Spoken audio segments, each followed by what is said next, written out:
വാർത്തയിലേക്ക്. ഡേറ്റിംഗ് ആപ്പിലൂടെ honey trap നടത്തിയ കേസിൽ അമ്മയും മകളും ഉൾപ്പെടെയുള്ളവർ പിടിയിൽ. കാസർഗോഡ് സ്വദേശികളായ ഇബ്രാഹിം, സജ്മൽ, അർഷാദ്, കെ അബ്ദുൽ കലാം, മൈമൂന എന്നിവരാണ് പിടിയിലായത്. മൈമൂനയുടെ 17 വയസ്സ് മാത്രം പ്രായമുള്ള മകളും ഈ കേസിൽ പ്രതിയാണ്. പരാതിക്കാരനെ കാഞ്ഞങ്ങാട്ടെ വീട്ടിലെത്തിച്ച് നഗ്നനാക്കി ഫോട്ടോ പകർത്തി 10 ലക്ഷം രൂപ ആവശ്യപ്പെടുകയായിരുന്നു എന്നതാണ് കേസ്. ഫെലിക്സ് പുളിക്കൽ വിവരങ്ങളുമായിട്ടുണ്ട്. ഫെലിക്സ്, സ്വന്തം മകളെ വരെ അമ്മ ഉപയോഗിക്കുകയാണ് പണമുണ്ടാക്കാൻ. തീർച്ചയായിട്ടും ദിവിഷ്, ഇത് ഡേറ്റിംഗ് ആപ്പിലൂടെയാണ് ഇത്തരത്തിലൊരു ഹണി ട്രാപ്പ് നടത്തിയത്. അതിൽ ഏറ്റവും പ്രധാനപ്പെട്ട കാര്യം ദിവിഷ് സൂചിപ്പിച്ചുകൊണ്ട് തന്നെ 17 വയസ്സ് മാത്രം പ്രായമുള്ള കുട്ടിയും ആ കുട്ടിയുടെ അമ്മയുമാണ് ഇപ്പോൾ പിടിയിലായിട്ടുള്ളത്.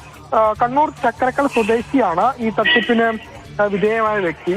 കാസർഗോഡ് സ്വദേശികളായ ഇബ്രാഹിം, സജ്മൽ, അർഷാദ്, കെ അബ്ദുൽ കലാം, മൈമുന എന്നിവരാണ് പിടിയിലായത്. ഈ പരാതിക്കാരനെ ഡേറ്റിംഗ് ആപ്പ് വഴിയാണ് പരിചയപ്പെടുന്നത്. അങ്ങനെ ഈ 17 വയസ്സുകാരി പരിചയപ്പെടുന്നു. തുടർന്ന് കാഞ്ഞങ്ങാട്ടെ വീട്ടിലേക്ക് വിളിച്ചു വരുത്തുന്നു. അങ്ങനെ ഇയാൾ കാഞ്ഞങ്ങാട്ടെ വീട്ടിലെത്തുന്നു. അവിടെ വെച്ചാണ് നഗ്നാക്കി ഫോട്ടോ ചിത്രീകരിക്കുന്നത്. തുടർന്ന് ഈ ഫോട്ടോ പുറത്തു വിടുമെന്ന് ഭീഷണിപ്പെടുത്തി 10 ലക്ഷം രൂപ ഇയാളോട് ആവശ്യപ്പെട്ടു. തുടർന്നാണ് ഇയാൾ ചക്കരക്കൽ പോലീസിൽ പരാതി നൽകുന്നത്.